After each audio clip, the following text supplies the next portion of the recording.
महाराज जी के चरणों में कोटि कोटि प्रणाम। महाराज जी एक दोहा पढ़ने के बाद हृदय स्वीकार नहीं कर पा रहा कि ढोल गंवार शूद्र पशु नारी सकल ताड़ना के अधिकारी। जी सूक्ष्मता से सुने और विचार पूर्वक। शास्त्रीय प्रमाण के अनुसार ढोल है ना, ढोल को ताड़ना चाहिए। ताड़ना मतलब उसको ठपाक चाहिए और बेताल नहीं। शास्त्र सिद्धांत के अनुसार, संगीत शास्त्र के अनुसार तभी वो राग प्रकट कर पाएगा, तभी वो बजेगा। ढोल को हाथ जोड़ के बोलो कि साहब आप बज जाएं, नहीं बजे, उसको ताड़ना चाहिए। अब ताड़ना शब्द चारों में एक जैसा नहीं लगेगा, शब्द एक ही है ताड़ना, लेकिन ताड़ना के अर्थ अलग अलग हैं। जैसे कनक है, एक ही शब्द है कनक, लेकिन कनक कनक ते 100 गुनी मादकता अधिकाय, वा खाए बोराए जग या पाए बोराए। बोले कनक ही शब्द है। जैसे ताड़ना शब्द का हम प्रयोग केवल वही समझे कि ताड़ना देना ही नहीं, उसका अर्थ अलग अलग है। जैसे कनक शब्द है, कनक को सोना भी कहते हैं और कनक को धतूरा भी कहते हैं। कनक को धतूरा भी कहते हैं। एक कनक है जिसके खाने से बावरा हो जाएगा और एक कनक है जिसके पाने से बावरा हो जाएगा। कनक शब्द एक ही है लेकिन दोनों का अर्थ अलग अलग हो गया। ऐसे ही ढोल में ताड़न का तात्पर्य है उसको पीटना, लेकिन वो शास्त्रीय संगीत के आधार पर उसको ताल देना। ताल देने से ही वो राग प्रकट करता है, आनंद की उमगन करता है, ना कि प्रार्थना करने से। समझ रहे? अच्छा, गंवार, गंवार कहते हैं विवेकहीन पुरुष को। विवेकहीन पुरुष को कोई कार्य दे दो और उस पर दृष्टि न रखो तो कार्य नष्ट हो जाएगा। वहां ताड़ने का तात्पर्य उसको पीटना नहीं है, उस अविवेकी गंवार पर दृष्टि रखो।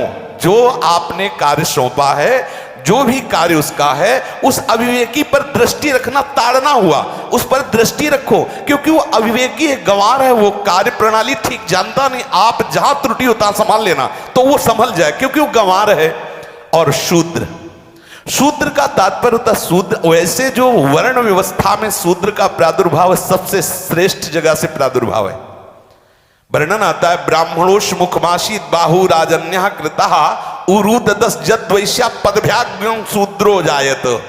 भगवान के श्री चरणों की ही वंदना होती है प्राय। आपने देखा सबके श्री चरणों की, और शूद्रों का प्रादुर्भाव श्री चरणों से हुआ है।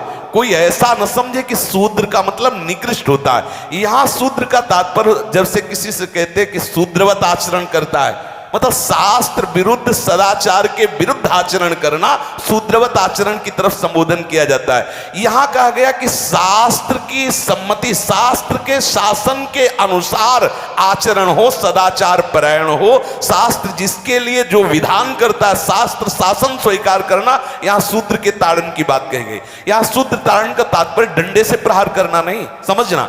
और जो चौथा कहा गया नारी, अगर स्त्री को हम ये कहें कि ताड़न से ही वो केवल काबू में रहती है, तो राष्ट्र में अपने प्रसिद्ध लक्ष्मीबाई जैसी कोई सामर्थ्यशाली वीरांगना, कोई वीरों सामने बड़े बड़े वीरों के दांत खट्टे कर दे, ऐसी बहादुर सिंघनी हुई, अंग्रेजों के दांत खट्टे कर दिए। अगर कोई समझे कि नारी केवल ताड़ने के लिए है तो उसकी मूर्खता है।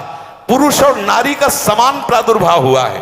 भगवान ब्रह्मा के श्री अंग से दाहिनी तरफ से महाराज मनु और बाईं तरफ से उनकी पत्नी उनका प्रादुर्भाव हुआ शतरूपा। शतरूपा, अब आप बोलो एक ही शक्ति के दो भाग हो गए, एक पुरुष रूप धारण कर लिया, एक नारी रूप धारण कर लिया। अब यहां विचार जो है कि उस नारी के ऊपर ताड़न शब्द का क्या प्रयोग है। जैसे आप मार्ग में चले जा रहे हैं और आपने दृष्टि चूक कर दी और नारी आपकी स्त्री पीछे चल रही, तो कोई हमला कर सकता है, क्योंकि वो रत्न है। 14 रत्नों में एक रत्न स्त्री रत्न भी है। स्त्री को रत्न कहा गया है। भगवान श्री राम जब वनवास में जा रहे हैं तो सिया जी को आगे नाव में जब चढ़ाना होता तो पहले सिया जी को चढ़ा, सीए चढ़ाई चढ़े रघुराई, पहले आगे। दृष्टि रखो, दृष्टि चूक गई तो रत्न है। यहां दृष्टि रखना, शासन मतलब उसकी पिटाई करना नहीं कि जैसे ढोल को पीटा जाता है ऐसे स्त्री को पीटा जाए, शूद्र को पीटा जाए तो गंवार को, ये व्याख्या नहीं है, ये मूर्खता है, इसे व्याख्या नहीं कहते। जैसे कनक शब्द के कई अर्थ होते हैं, ऐसे ही ताड़न शब्द का यहाँ अलग अलग प्रयोग है।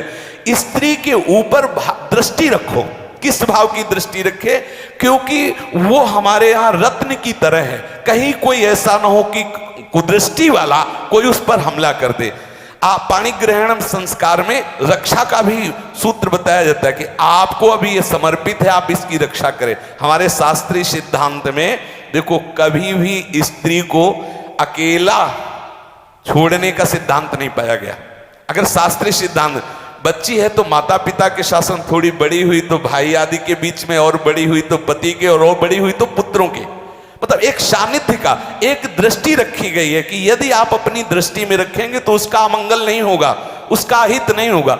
ये जो जैसे मानो कोई सी स्त्री को अकेला कोई पा गया और कुमार्गगामी वृत्ति वाला हुआ, तो आज जो घटनाएं सुनने को बुद्धि स्वरूपा भी माना गया। भगवान से भीष्म जी कहते हैं, मैंने अपनी कुंवारी कन्या बुद्धि को, हमारी कुंवारी कन्या है बुद्धि, सदैव सुरक्षित रखा है, आज आपके चरणों में समर्पित करते हैं।